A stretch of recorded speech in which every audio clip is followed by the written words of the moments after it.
Oi, you know what time it is? You're tuned in listening to Dry That Aussie Metal Guy.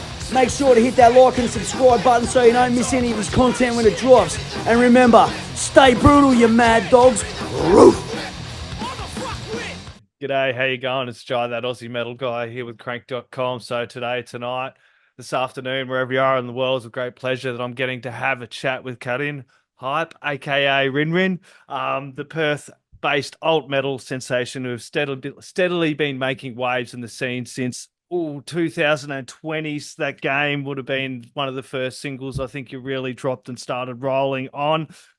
You've definitely been making some moves in the scene with your powerful vocals, and you definitely have some raw and emotive songwriting, which I really do enjoy. And you have this real versatility to your songwriting and ability to connect with the listeners across a broad range of genres as well. You recently announced a January tour with Future Static and The Last Martyr, who are both amazing bands as well. Get to go over to the East Coast, but you've toured all over the bloody place, including China as well. So thank you so very much for joining me for a chat about your music. Thank you for having me here.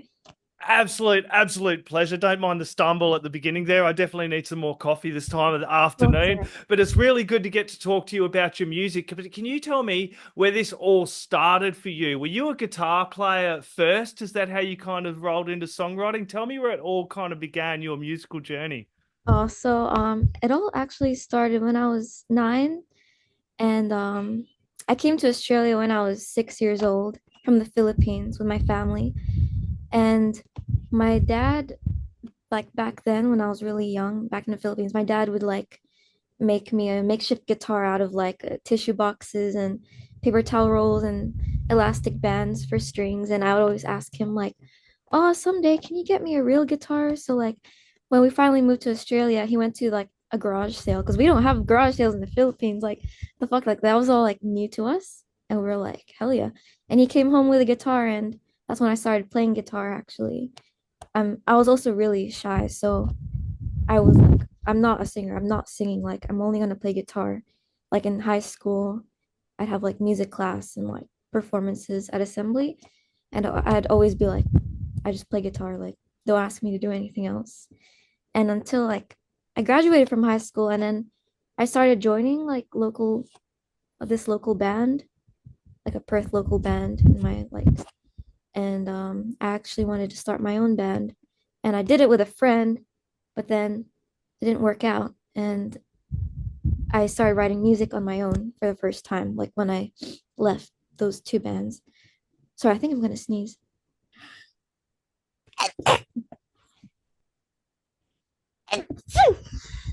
That's you. Sorry. I'm sorry. And yeah, so I wrote some songs on my own, and I realized I was like, who the fuck's gonna sing this? I'm not gonna do it.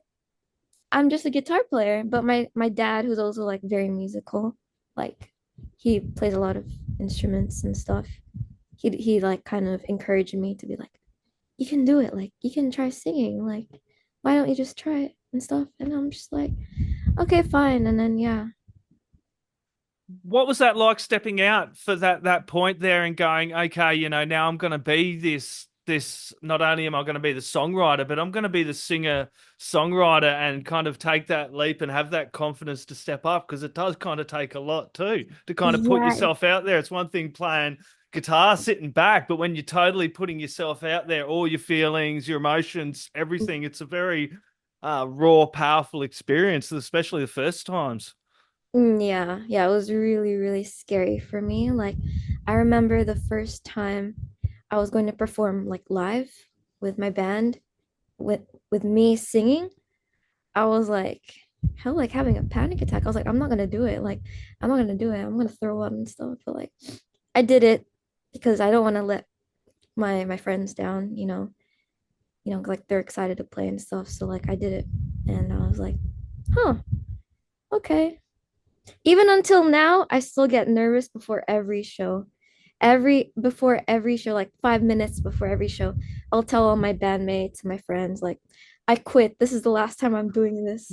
Like, I'm never gonna do this again. I'm just gonna do this and I'm done. I quit.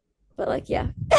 Yeah, having those feelings are only human, though. We've all got those feelings and emotions, and it kind of pushes you to kind of be a little bit better as Mm. well. You know, you're hyper vigilant at times, Yeah. and your nerves are Yeah. at this point there. Can you tell me about some of the influences? Because I'm pretty keen to know some of your musical influences as well, kind of what you were listening to and kind of how it evolved to RinRin now. Because Mm. yeah, So, back in the Philippines, I listened to like the radio a lot because I don't speak or my native language. I speak like English is my first language, so I could never like appreciate like the songs that would play all the time in the Philippines. So I'd listen to like an international song radio, and I actually found Avril Lavigne, Evanescence, Flyleaf, Linkin Park, you know, those, yeah. And I just, yeah, listened to them when I was little. And I moved here, I started listening to Bring Me the Horizon, Baby Metal, Slipknot, and yeah. And I listened to a lot of soundtracks as well. I think I listen to soundtracks more than music from like bands or like artists because I was like, yeah, because one of my dreams were to like write soundtracks for games at some point. Like, yeah, that was what it was like. Yeah. yeah, well, you can definitely see that you're definitely influenced by that kind of scene as well, which I'm a mad gamer and my oldest daughter Yeah. loves anime, gets me watching that with her all the bloody time. Mhm. That would definitely suit your music down to a bloody T. You could see that with some of the tracks like Hellfire and things like that. It's Yeah. absolutely unreal. But can you tell me about what it was like making that first track single when you're like, okay, then we're gonna put this out there, we're gonna make a real concerted effort to kind of start making moves and getting our music out there. What was it like making that track the game? And tell me a little bit about that point there The for you game, guys. the game, don't get me wrong, like I like that song, but I fucking hate it as well because there's Yep. an interesting story behind the game. So remember how I mentioned I formed a band with a friend Yep. back way back. And I was just a guitarist and they were a singer and guitarist and there was another member who was a drummer. And we were really close friends up until like one point we weren't because we actually had projects. We I think there was three songs or two that we worked on together in like the studio. And then it's been like so many sessions later that we couldn't get like a part from one of the members right. Like it won't they wouldn't do it right. And it's been so many sessions. And we were kids back then. Like we were in a high school. I mean, I just got out of high school, but our parents were like paying for those sessions. And like so many sessions later, because the producer is a friend of my parents, they were like, the producer was like to me, was like, "Hey Rin, it's been so many sessions. I'm friends with your dad. I don't want to waste any more money. If you want to get this projects done, you got to do it." So actually sang in those three or two projects, and then I was like, okay, but I don't want to do it because that's my friend's part. But I'll do it for like one condition, okay? You will send in the group chat both, no, both her version, okay? Just keep that my version private. No one has to hear it. But he freaking sends my version in like the group chat, and she heard it, and then she got so mad at me. She's like, "You're trying to steal my shit. You're trying to like steal my spotlight and thunder." I'm like, I didn't want to. I got like kind of pressured into it, and I Yep. felt bad when he mentioned parents and money. I was like, and we've disbanded. And there's actually one song me and her wrote together called "The Game," Yep. except she was singing, and she did only a few of the lyrics. At that point, the song was like not even finished. So I finished the rest of it, and I showed my dad, and that was when he was like, I showed him the demo. Like I rewrote things. I made it again from scratch. Like I didn't have any of the stems. I just made it from scratch on my shitty ass laptop. And I showed my dad, and then he was like, um, you should take it to like the studio. Like the demo sounds good. Like you should try recording it for yourself. I'm like, what do you mean? Like singing? And I'm like, this was a thing that like made me and my like close friends disband. I was like, I'm not gonna fucking do it. But like, months later, she's sitting there, and every day he would like beg me, like, please, like, do it. I'll pay for it. I'll pay for it. I'm like, okay, but no one has to hear it. So I did it. And then he's like, hey, hey, it'd be cool if the song had a music video. And then I was like, oh my God. I'm like, I'm not gonna do it. And a few months later, he's like, please, please, please, I'll pay for it. And I'm just like, okay, fine. And then yeah, and then he wanted to put on Spotify. He's like, come on, let's put Spotify. I'm like, okay, fine, let's put on Spotify. Like whatever, no one's gonna listen to it, right? And yeah, and actually I took Rin the name because I was like, you need a artist name to post shit. You know what I'm saying? You can't just put a music video and like whatever. And I just took the last three letters of my name, which is Rin. But then on Spotify I said, oh, this name is taken. And I'm like, okay, fine. I'll just put an exclamation mark instead of an I. And they're like, oh, okay, this name is taken. And I'm like, RinRin. And like, okay, cool. So now I'm RinRin. I kind of like, yeah. That's the meaning behind RinRin. It's a half What? name.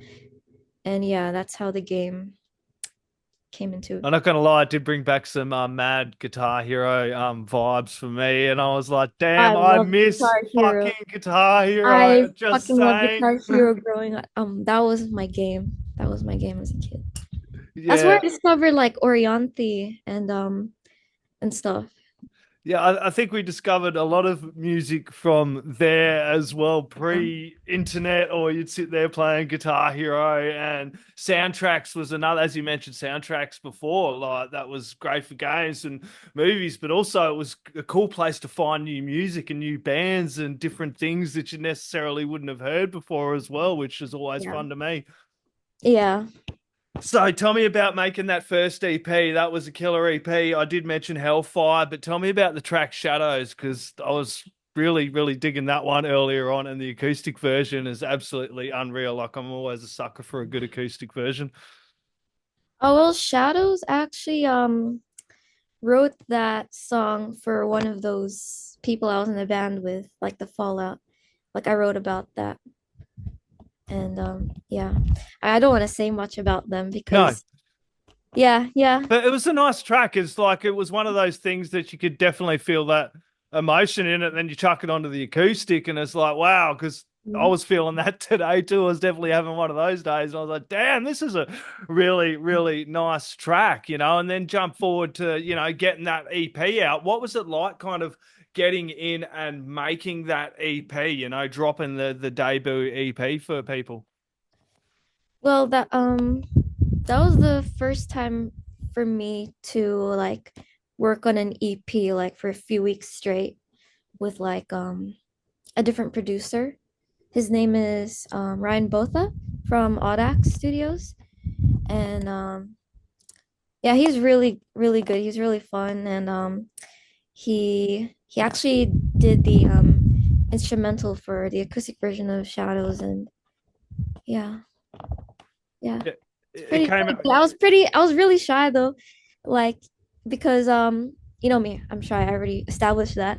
So when I was showing him the demos, like all like of my demos for the EP, I had to physically like leave the room or like leave the house like for him to listen to because I don't want to hear it myself.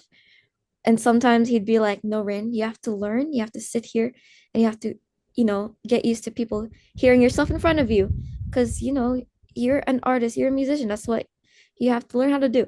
And I was just like, I was like, no, turn it off." Yeah, it A lot was. of creative people are like that though, Rin. They hate the sound of their own voice. I Yeah, hate having to go that's what back I and missed. do these interviews. It's great listening to my guests. That's no worries. But when that But Aussie when I listen starts to my own talking, stuff, I'm like, dude, shut up, Jai. I can't handle it. But I think that kind of makes you as I mentioned before, the anxiety, but also having that kind of little niggling voice, it kind of pushes me to be a little bit better each time. And I suppose as an Mhm. artist, you don't want to go in there and go, oh, I'm the greatest. I love the sound of my own voice and I'm awesome. You know, things have kind of got into your head a little bit when you're Yeah. approaching it from that angle. So to be a little bit critical at times of yourself is only human nature, and to show that you're not, I know, totally egotistical and arrogant. Yeah. Yeah. Jump to the latest singles. They're absolutely unreal. I've been hammering them over on the radio show. The one that just dropped was Fucking Run. I'll talk about the other ones, but tell me all about the latest single and the inspiration behind that one. So this song, when I wrote this, was it last beginning of this year? I was like, I broke up with my ex, right? And I was like, my friend suggested like dating apps and stuff. And I'm like, ew, this car sting. But okay, I'll try it. And then like you just find so many people nowadays, like everybody's cheating, everybody's there's this hookup culture all because of social media. Like it's so easy to like cheat and like, get involved with like people. So I wanted to write something about that. That's why I kind of made like the art look like a dating profile Yeah. kind of thing where you have to like swipe and shit. And yeah, I was just writing like in a perspective of like a fuck boy because fuck boys like sing about this shit all the time, but like when a girl does it, they're like, ew, you little skank. But like I don't really give a shit. So yeah, I just wrote that song and I actually had to fly to Melbourne to record that because I'm working with this new producer on like all my new songs and on my album because I'm working on an album right now. I'm gonna release like next year. So yeah, his name is Chris Lalick from Wind Waker. He's a I know, drummer. I know. I've seen him floating around. He's been Yeah, behind yeah, some, he's not so only yeah, Wind pretty Waker, he's cool. worked with some great bands. That's the good thing about the Aussie metal scene. It's all pretty tight. Yeah, everybody's pretty close. Yeah. Yeah, he's an amazing person to kind of work with. That must be fun to kind of have him kind of behind the mixing, mastering, and producing of it all. And I love the kind of the little commentary, society comments coming back to Fucking Run, where you go that I feel like society is going that way. It is kind of a disposable society a bit, isn't it? It's like, oh, instead of working on your real issues, just swipe left and go to the next Yeah. person, things like that. It's Mhm. easy for people just to kind of move along. Jump into kind of, that's a awesome segue to I'm Sad Lol. That one I've been really digging the music, the different your music as well, because Mhm. the different themes and also the different musical influences I feel coming into it, and you do kind of have this variety to it. So tell me about I'm Sad Lol. I'm sad, lol. Well, uh, when I wrote that song, I was like, damn, all my songs are really fast. And my drummer, which is my dad, he be complaining to me like, Rin, can you have a song that's like chill for once? Where we can like have a break as a band, like relax. Like not everything is just full blast of energy throughout the whole show. Like, yeah. And I was like, okay, cool. And I kind of got into like a hyper pop phase at that time. So I kind of like the digital sound more. So I was like, okay, this one I think will be more digital. Instruments will be more simpler. And what am I gonna write about? I don't know. At that time I was like feeling down and shit, but I was like not like seriously that down or anything. I'm not like dangerously down. I'm just like I'm sad lol. And like when I like typed in like the demo name, it's just literally I'm sad lol. That's it. And I didn't change it when I released it because that's just how I felt, I'm sad, but lol to show it's not that serious kind of thing. But yeah, that's So what's that? It must be very like, even though you played all these shows and everything, putting these emotions out there as well, being such a shy person, but then putting kind of yourself totally out there with these tracks as well, kind of expressing how you feel, but you're also connecting. Like, you don't realize, you probably do though, because you've got a massive fan base, do now, being able to put yourself out there, that that has actually helped other people, connect to your kind of music. I've gone through a breakup recently, and your music, I was like, dude, I'm really kind of getting it at the moment too, some of that. So, but also when it's subjective as well. People can take it through other things they're going through as well. Mm, yeah, that's I guess that's one thing I really like about writing music. Like forget like performing and making people hear my stuff. Like I hate all that. Like I'm like, oh, I'm so scared. But when it comes to like, meeting people that like my stuff, it like really warms my heart to like hear them say like, I like how this sounds, like this I feel the same way and like it's nice because like those are the people like I care about, like people who can relate, who can actually like appreciate my shit. People who are like, I don't get it or like I don't like it and like I don't give a fuck kind of thing. But like yeah, it does warm my heart to know that people like my stuff. Yeah, it's got a great sound, and you finding I kind of don't like those kind of people anyway. I find them people are pain in the ass that always have an opinion. You know what I mean? They got something to say. It's just move on, mate. You know what I mean? Some people Mm, are too entitled to have their opinions. I'm absolutely loving the music you're dropping. It's unreal, and you've played with some amazing bands. You got to play with the Plot and You. yeah. Red Hook are absolutely bloody killing it. Reliquia. Caskets, the home team, Era, and also China. What was it like going over and playing in China, bringing your music over there? Did you ever see yourself like from where you were, like dropping that first single shot, you going over to China and playing your music over there? That would have been just an amazing Yeah, it experience. was it was it was such like a new experience because that's the first time I've ever toured outside of Australia in front of the biggest crowd. Like there was like it was arena or state was it arena or stadium? It's like I forgot the name of the arena or stadium near Northbridge. It's yeah, but anyway, there's like 50K people or something. I don't know. And when I was like going there, I was like, this isn't real, like whatever. I was kind of like dissociated from the whole idea. But as soon as I got there and like 5 minutes after I get on stage, I was like having this freaking breakdown telling my dad like you got me into this. This is your fault. Like I just wanted to write that stupid demo and now look what you got me into. Now look what I got all of us into. We have to do this now and there's so many people and I my Chinese is shit. How the fuck am I gonna do this? And like but the people like the crew were like, oh, RinRin has to get on stage now. Like now the song's gonna start now. I had to get like pushed to the stage, bro. I was like trying to go for the door, but security was like, "You shall not pass, bitch." And then my personal assistant legit pushed me, and I had to do it. So yeah, that was basically what it was like for me. But after the whole thing, I was like, okay, I actually appreciate this. Like, not this is such a rare experience for most people. Like, this is like I'm so grateful for this. Like, thank you for giving me this opportunity to my boss in China, Gary. Yeah, yeah, Yeah, and it's those memorable moments that you look back on in life. It happened so quick, and you go, "Wow!" You pinch yourself at the time. It oh just yeah, kind of you go through scariest it at thing that that happened to moment. yeah, yeah, it was the scariest thing that happened to me. Not Yeah. gonna lie.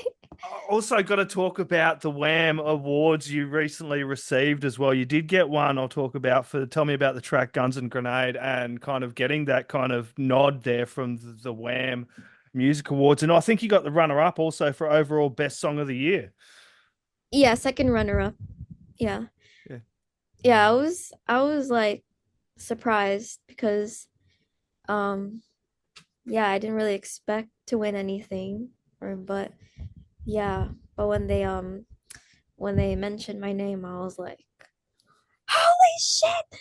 And now I have to go and now I have to like say they like give me the mic and I have to say something. But like yeah, I was like yeah, I was surprised, but I was really happy.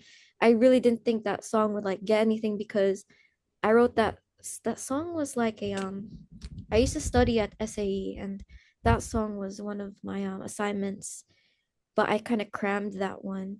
So I thought that one was not like the best song I've ever made because I kind of crammed that one. I wrote that song in one night, bro. I was like I was like, "Eh." But yeah, I'm really happy about that.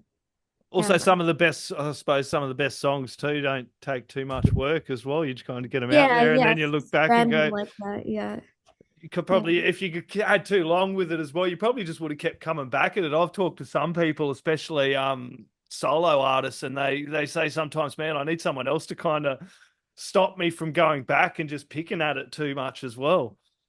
Yeah. I mean, I'm kind of a perfectionist, so like, yeah, I get that. And then you got another nod again this year, I think was for the Miss Miserable track as well that you Mm. released. That, it must be kind of good to get that recognition, back in your home state. And I know Perth has an amazing metal scene over there as well. So that must be fun, but also getting the recognition from your peers as well. And Mm. Yeah. tell us tell us a little bit about that track, Miss Miserable, while you got on the point. Miss Miserable. That was oh, that also had an interesting story behind it. I wrote that during a one of like the darkest times of my life, and the lyrics were actually originally from like a letter that I wrote because I was like hella depressed at that time because I have like bipolar and stuff, so I get into these swings, and that swing was really bad. Like I was like I had to get like hospitalized for a few weeks, but like so the lyrics from Miss Miserable actually originally came from a letter that I wrote from that time. But I was like, man, fuck this shit. Like, stop being sad. Like, if this was a song, like I could turn this to a song. Like I can hear this melody, like looking at the lyrics. So like, okay, fine, I'll just go home and write a song. And like, yeah. And I just felt better after that. And yeah. And I just released it. It's something that I've also battled with, and I know a lot of people that do kind of, do battle with mental health as well. Music is Mm. something that's always been there for me. Yeah. It's kind of my therapist as well at Yeah, times, yeah. especially growing up. And even now, like I've been having a tough time the last 6 months mentally and that, but music has been the rock for me. And it's always been that place where I go to as like a therapist in a way, having Yeah, these like a different safe artists to listen space. to. Yeah. Yeah, Yeah, that's this what is for me as well. it's definitely a safe space. Look, this has been an absolute pleasure. Look, I do got to talk about the January tour. How's that getting over to the East Coast? Is that the first time you played on the East Coast, or you got to run over there before? No, I've got to play over East before. The first time was during the Big Sound Fest. Oh yeah. Yeah, Big Sound. Big Sound was when I got to play over there for the first time. But I've actually played with the last Martyr and Future Static before.